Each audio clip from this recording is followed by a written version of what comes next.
Imagine the most violent, catastrophic reset of the universe imaginable. Like the oceans swell up, they swallow the continents whole, the sky literally shatters. Right, total destruction. Exactly. Demons are, weaponizing these chaotic waters, and humanity is pushed to the absolute terrifying brink of extinction.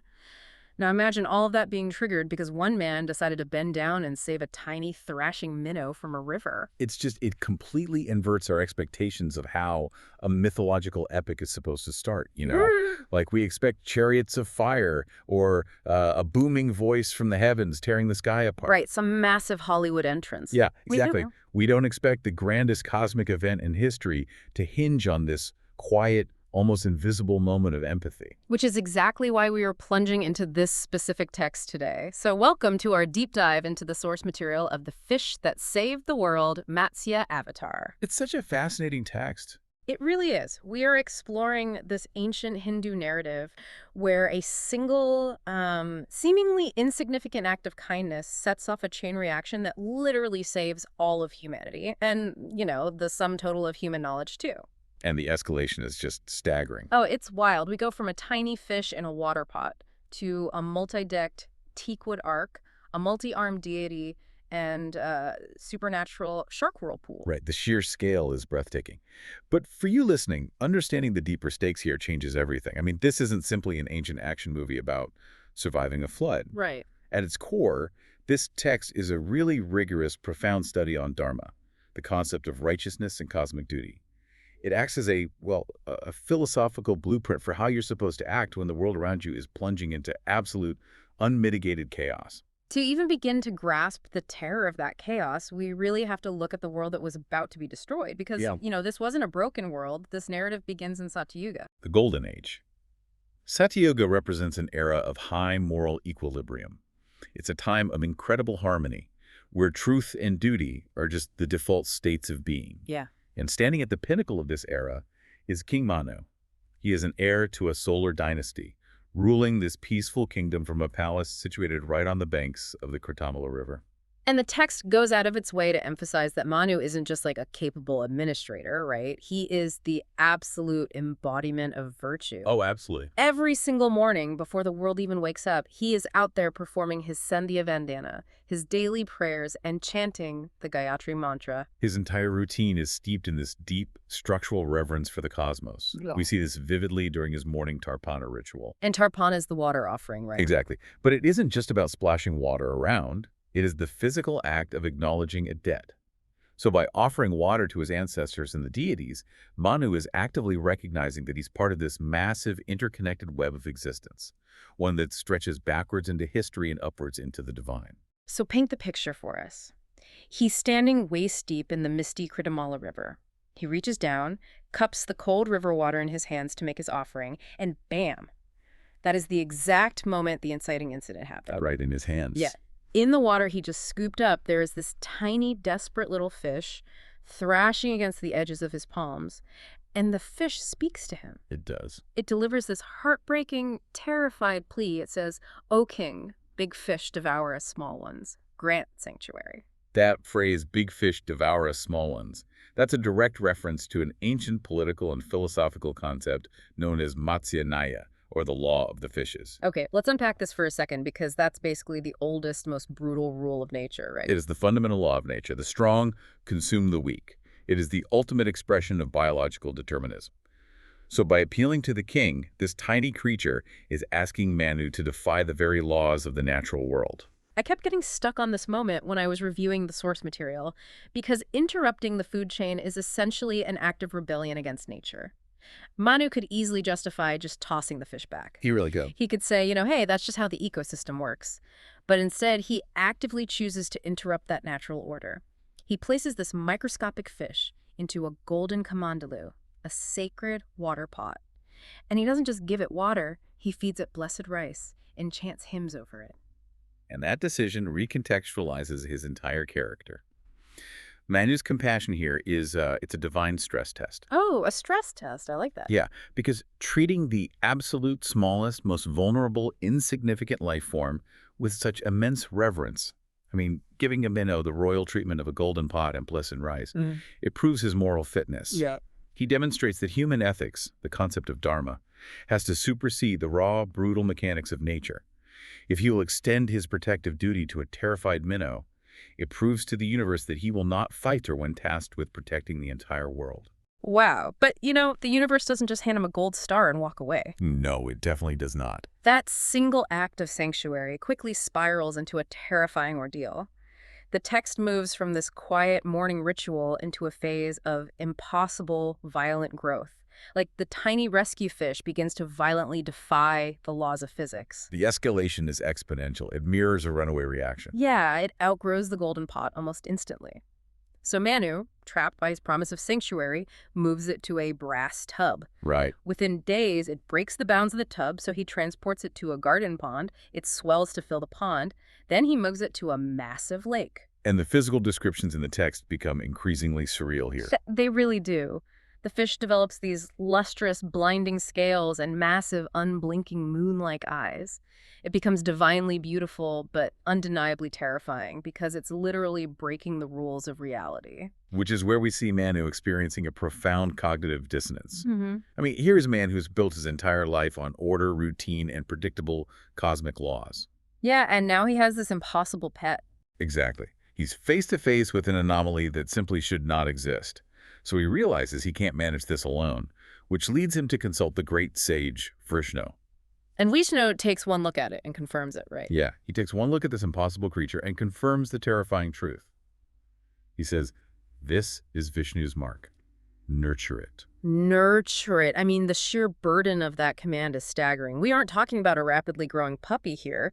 The text states the fish reaches the size of an elephant while it's in the lake. An elephant-sized fish? Yes. Manu has to somehow transport a mythical elephant-sized aquatic beast out of a landlocked lake and drag it all the way to the ocean.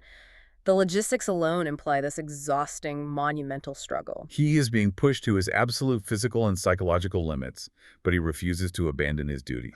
He honors the sanctuary he promised, and when he finally manages to release this colossal creature into the vastness of the ocean, he's exhausted and he demands an answer. He asks the creature, "Who are you?" And the fish gives this cryptic reply, "In time."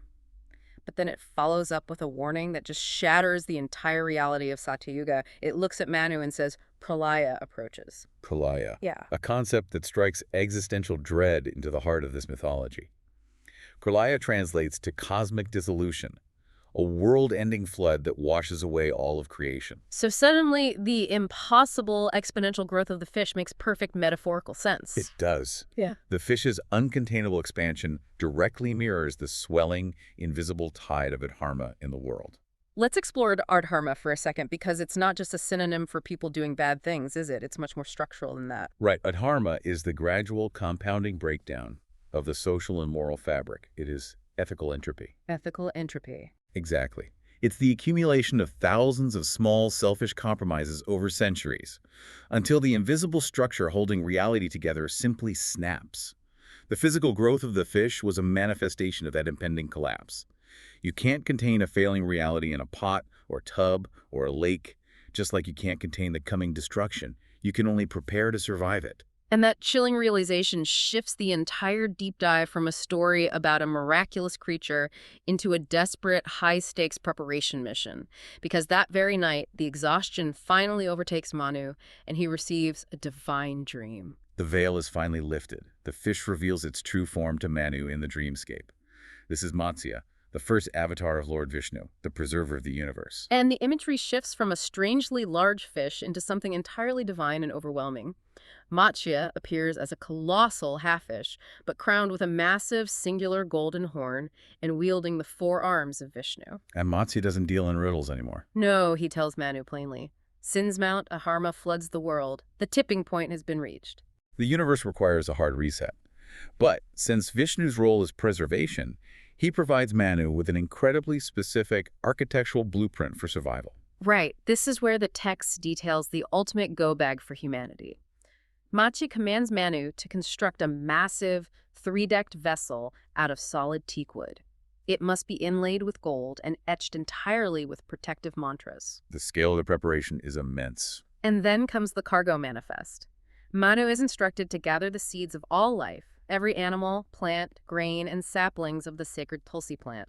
He's told that when the waters inevitably rise and consume the land, Matsya will return to tow this ark to the peaks of the Himalayas. So he is being tasked with building a biological vault to preserve the raw materials of the earth. But the cargo list doesn't stop at biology, and this is where I found myself pausing and rereading the source text. Because alongside the seeds and the animals, Matsya explicitly commands Manu to bring the Vedic scrolls, the foundational sacred texts, and a very specific group of people known as the Saptarishis. The seven great sages, Atri, Brigu, Kutsa, Vasishta, Gautama, Kashyapa, and Jambudvipa. I kept getting stuck on this requirement. I mean, space on a lifeboat is the ultimate premium, right? Of course. Every inch given to a scroll or a scholar is an inch taken away from food or water or a reproducing animal. From a purely survivalist perspective, prioritizing ancient texts and seven aging sages during an apocalypse seems, well, entirely counterintuitive. It does seem that way, but that friction is entirely intentional, and it gets to the very core philosophy of this narrative. Yeah. I mean, what is a civilization, really? Right. In the worldview of this text, sheer physical survival is meaningless without cultural and spiritual survival. By forcing Manu to save the Vedas and the Saptarishis, Vishnu is making a profound statement. Think of the flood as a planetary hardware reset. It wipes the corrupted hard drive of the Earth clean. Leaving a blank slate. Exactly. But a blank slate is dangerous without operating instructions. The Vedas and the Phages represent the software of humanity. Oh, the software. Yeah, they are the accumulated wisdom, the ethics, the instructions for how to live a righteous life. Mm-hmm. If you save the animals but lose the software, humanity simply reboots into the same savage, brutal state of Matsya, the big fish eating the small fish. You end up with a world of raw nature, but no morality. So by saving the sages, Manu is saving the very meaning of human existence. A cultural hard drive. That frames the entire crisis differently. He isn't just saving lungs and heartbeats, he's saving the capacity for empathy. So Manu wakes up with absolute clarity. He sets to work building this colossal mantra-etched teakwood boat. He gathers the seeds, the animals are loaded, the seven sages arrive with the scrolls, and the text notes that they barely finish sealing the hull before the sky shatters. The deluge. The descriptions here shift from quiet, meticulous preparation into an absolute sensory assault. The apocalypse unleashes. The source material describes the clouds of Varuna, the deity of water, and the celestial ocean bursting open all at once. The rain doesn't just fall, it crushes the earth. The rivers swell so rapidly they are described as turning into liquid monsters that rip the land apart. The oceans surge upward to meet the falling sky until there is no horizon left. Just violent, churning, infinite water. And amidst this total structural collapse of the world, Manu's teakwood boat is violently tossed onto the swells. And just as promised, the colossal form of Matsya emerges from the crushing depths. And the visual of this rescue operation is breathtaking. You have this gigantic goldie-horned fish glowing against the darkness of the storm. And to tow the boat, Matsya doesn't use a normal rope. No, he uses a giant cosmic serpent anaga. Right. Matsya takes the serpent in his mouth, the sages bind the other end to the prow of the teakwood ark, and this divine fish begins pulling them through the wreckage of the world. The text measures the waves in yojanas. A jana is an ancient metric, meaning these waves were quite literally miles high. Mountains of water crashing around this fragile wooden box. Inside that box, the psychological terror must have been absolute. Yet the text points out that the sages are performing yagnas, sacred fire rituals, and continuous chanting, while Manu stands at the prow, praying into the teeth of the storm. So they're maintaining their focus. Exactly. The chanting acts as a vibratory anchor, creating this tiny, fragile pocket of order inside the surrounding chaos. But surviving mile-high waves apparently isn't enough of a test, because right in the middle of this apocalyptic flood, the text throws in a massive supernatural curveball, a sudden demonic ambush led by a warlord named Hayagriva. Hayagriva is a really fascinating figure, often referred to in these traditions as the Vedic thief. So he and his demonic horde attack the Ark, commanding these terrifying, swirling shark whirlpools. They are actively trying to capsize the boat and steal the sacred texts. Yeah. This forces Matsya to transform mid-ocean. Vishnu materializes, summons his ultimate cosmic weapon, the spinning, razor-sharp disc known as the Sudarshana Chakra, and hurls it through the storm, decapitating Hayagriva and dissolving the demonic horde back into the black water. It's an incredible sequence. It is, but I struggled with the introduction of Hayagriva here. I mean, we already have a natural disaster resetting the Earth. Adding a demonic shark attack on top of a planetary flood feels almost redundant. What does this violence add to the philosophy of the text? That perceived redundancy is exactly what makes the metaphor so brilliant. See, the flood itself is a natural divine disaster. It is a passive impersonal cleansing by the universe. But the demons represent something entirely different. They represent the active, malicious theft of truth. Oh, wow. So it's the difference between, like, a hurricane destroying a library and someone using the distraction of the hurricane to steal the most valuable books inside. That is the perfect distinction. This highlights a deeply cynical but realistic philosophical point. During times of ultimate chaos, when the structures of society collapse, knowledge isn't merely at risk of being accidentally washed away, it is actively hunted. Yes, bad actors, opportunists, and thieves use the confusion of the storm to manipulate, destroy, or hoard the truth for their own power. Therefore, knowledge cannot just be passively stored in a boat, it must be fiercely, violently defended. Vishnu throwing the Sudarshana chakra is a mandate that when the world goes dark, truth must be fought for. Protecting the light from those who actively want to weaponize the darkness, that elevates the entire sequence from just an action beat to a profound lesson in safeguarding history. Absolutely. And that darkness is absolute. Following the battle, the text drops the listener into a chilling endurance test. 7 consecutive nights of a watery abyss. 7 nights with no sun, no earth, no direction. Just an endless dark ocean of the unknown. The sensory deprivation of that moment is haunting. The only things piercing that absolute cosmic void are the rhythmic, defiant chants of the sages inside the hull and Manu keeping his vigil at the prow.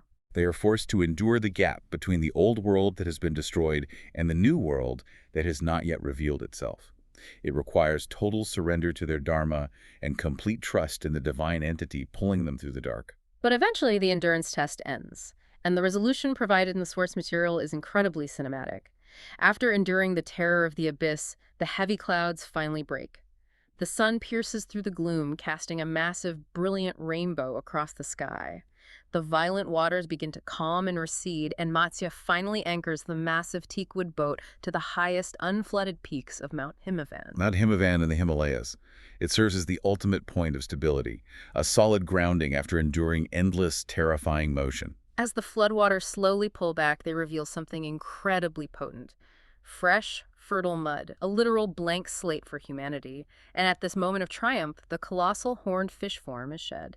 Vishnu appears before Manu in his true divine form. Radiant. Exactly. He is described as glowing azure, clad in brilliant yellow silk garments known as pitambara. The chaos has been navigated, and now the heavy burden of renewal begins. Vishnu turns to Manu, the man who started all of this by simply saving a fish, and delivers his final mandate.